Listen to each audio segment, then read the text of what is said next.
Assalamualaikum warahmatullahi wabarakatuh. Selamat malam, Ibu Yuanisa.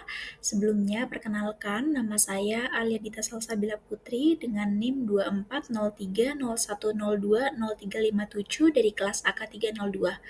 Dalam kesempatan kali ini, saya ingin mempresentasikan terkait penerapan activity based costing pada PT Indofood Sukses Makmur Tbk. Yang dalam hal ini, presentasi ini disusun untuk memenuhi ujian akhir semester mata kuliah akuntansi biaya yang dibimbing langsung oleh Ibu Yuanisa Aisyah Nafi, SE MSAK.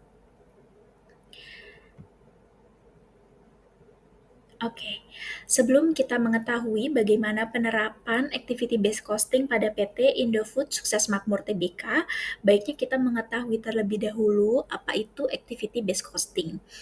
Jadi, activity based costing merupakan metode akuntansi yang digunakan untuk menghitung biaya produk atau jasa dengan cara yang lebih akurat, di mana biaya tidak hanya dihitung berdasarkan jumlah unit yang diproduksi, tetapi juga berdasarkan aktivitas-aktivitas yang terjadi di dalam proses produksi.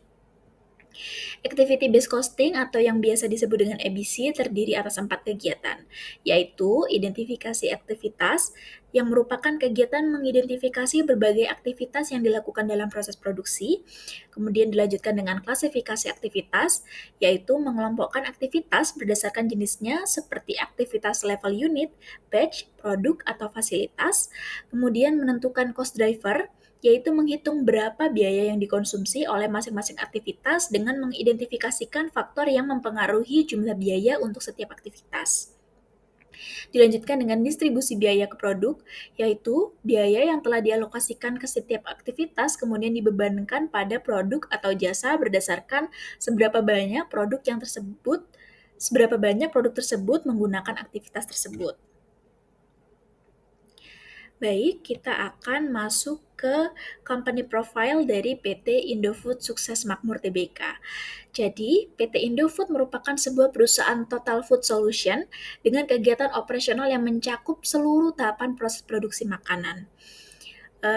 Nyatanya, atas PT Indofood Sukses Makmur Tbk ini memiliki 4 proses bisnis strategis, yaitu terkait produk kemasan bermerek, kemudian Bogasari, agribisnis, dan distribusi.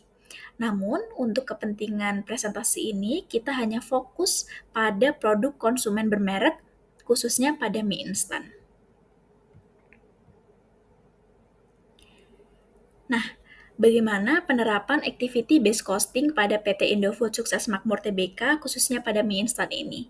Yang pertama, perusahaan mengidentifikasi berbagai aktivitas yang terlibat dalam proses produksi mie instan, seperti pengadaan bahan baku, pencampuran adonan, pengepresan dan pemotongan mie, penggorengan, pengemasan, dan kontrol quality. Setiap aktivitas dianalisis untuk menentukan pemicu biaya atau cost driver yang paling mempengaruhi besarnya biaya. Misalnya, jumlah kilogram tepung terigu yang digunakan dalam pencampuran adonan atau jumlah jam mesin yang digunakan dalam pengepresan dan pemotongan mie. Kemudian, perusahaan mengumpulkan semua biaya yang terkait dengan setiap aktivitas, termasuk biaya tenaga kerja langsung, biaya bahan baku, dan biaya overhead seperti listrik dan pemeliharaan mesin. Setelah biaya dikumpulkan, perusahaan menghitung tarif biaya per cost driver dengan membagi total biaya aktivitas dengan total jumlah cost driver yang relevan.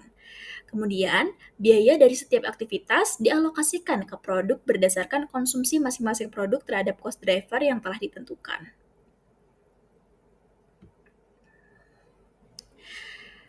Dengan penerapan ABC ini, apa sih manfaat yang didapat oleh PT Indofood Sukses Makmur Tbk? Ada banyak sekali manfaat yang dapat didapat. Yang pertama yaitu penentuan biaya yang lebih akurat. Dengan ABC, PT Indofood dapat mengalokasikan biaya overhead secara lebih tepat ke masing-masing produk berdasarkan aktivitas yang mendukungnya. Misalnya, produk yang memerlukan lebih banyak pengemasan atau pengujian kualitas akan dibebankan dengan biaya yang lebih tinggi dibandingkan produk lain yang membutuhkan lebih sedikit proses tambahan. Perusahaan mendapatkan gambaran yang lebih akurat tentang biaya produksi setiap produk dan memungkinkan mereka untuk menghitung margin keuntungan dengan yang lebih tepat. Kemudian, efisiensi biaya. ABC membantu perusahaan mengidentifikasi aktivitas-aktivitas yang menghabiskan banyak biaya tetapi memberikan sedikit kontribusi terhadap nilai produk atau hasil yang diinginkan. Dengan informasi ini, PT Indofood dapat mengevaluasi kembali proses-proses yang ada dan mencari cara untuk mengurangi pemborosan atau bahkan menghilangkan aktivitas yang tidak efektif. Hal ini membantu pengurangan pemborosan dan pengoptimalan sumber daya yang dapat menurunkan biaya produksi dan tentunya meningkatkan efisiensi biaya. Selanjutnya, meningkatkan daya saing pasar. Dengan data biaya yang lebih jelas, PT Indofood dapat membuat keputusan harga yang lebih tepat dan berdasarkan pada biaya yang sebenarnya dikeluarkan untuk memproduksi masing-masing produk. Jika perusahaan memiliki wawasan yang lebih baik mengenai biaya, mereka bisa menetapkan harga yang lebih realistis dan menguntungkan. Hal ini memungkinkan PT Indofood untuk meningkatkan daya saing di pasar dengan menetapkan harga yang lebih sesuai dengan biaya produk yang pada gilirannya bisa meningkatkan margin keuntungan. Selanjutnya, peningkatan kualitas produk. Dengan mengetahui produk mana yang lebih mahal untuk diproduksi dan produk mana yang lebih menguntungkan, PT Indofood dapat memutuskan untuk fokus pada produk yang lebih menguntungkan atau bahkan mempertimbangkan untuk menghentikan produk yang memiliki biaya tinggi dengan margin yang rendah. Fokus pada produk yang lebih menguntungkan dapat membantu perusahaan meningkatkan profitabilitas secara keseluruhan dan menyederhanakan portofolio produk. Kemudian perencanaan anggaran yang lebih akurat. Dengan informasi yang lebih detail tentang biaya berdasarkan aktivitas, PT Indofood dapat membuat anggaran yang lebih realistis dan lebih mudah dipantau.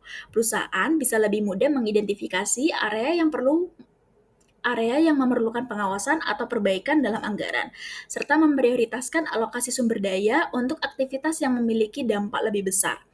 Dalam hal ini, perusahaan dapat mengelola anggaran dengan lebih efektif, mengurangi pemborosan, dan memastikan dana yang dialokasikan ke area yang lebih membutuhkan. Kemudian, ada pengelolaan sumber daya yang maksimal.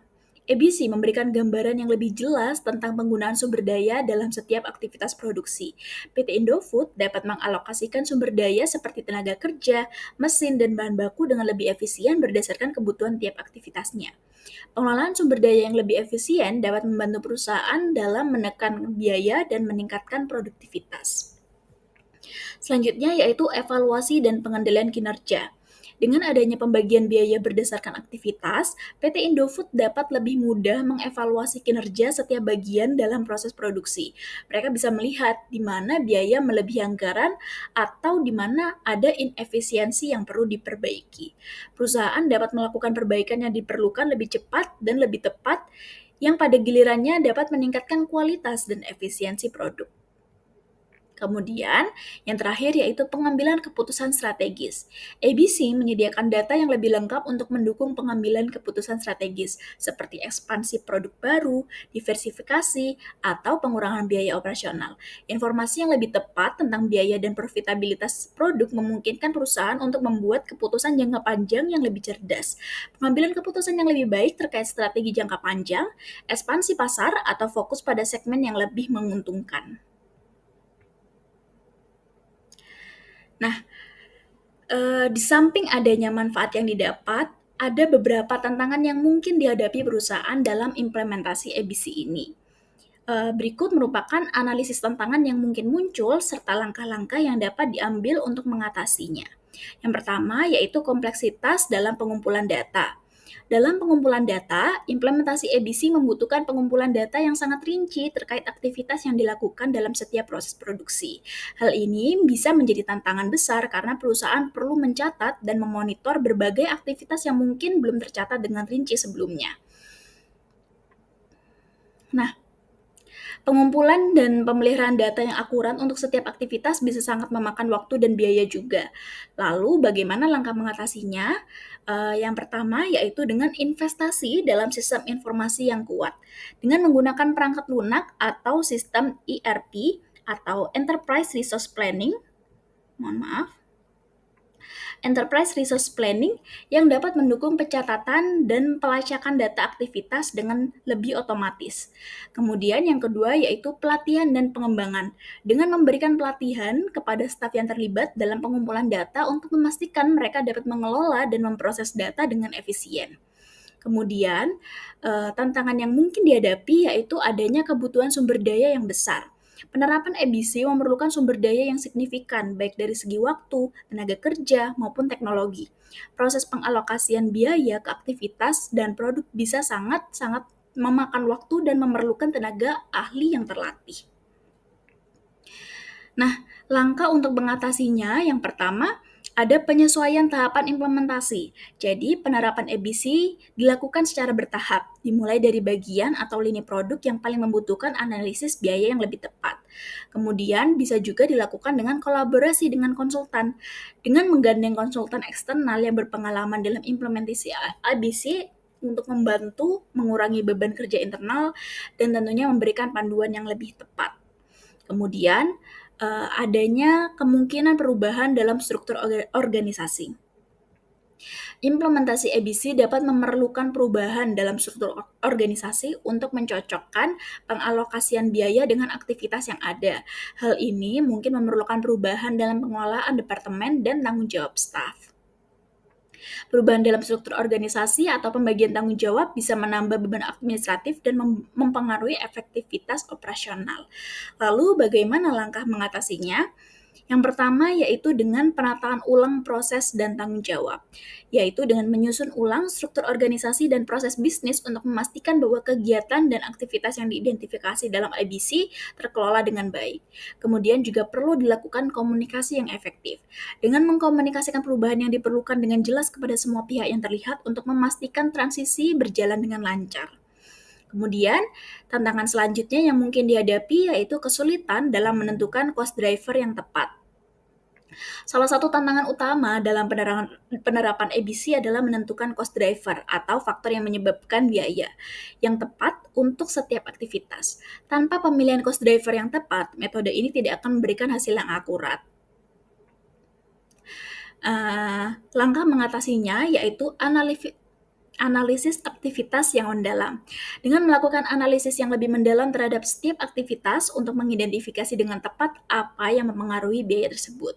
Kemudian, melibatkan konsultan yang ahli atau pakar dalam EBC. Dengan melibatkan konsultan atau pakar yang berpengalaman untuk membantu memilih cost driver yang paling tepat dan relevan dengan jenis usaha dan aktivitas PT Indofood itu sendiri. Kemudian, yang terakhir yaitu tantangan yang mungkin dihadapi adalah pemeliharaan dan pembaruan data yang berkelanjutan. Setelah penerapan EBC, perusahaan tentu perlu menjaga dan memperbarui data biaya dan aktivitas secara berkelanjutan agar hasil analisis tetap relevan dan akurat seiring berjalannya waktu.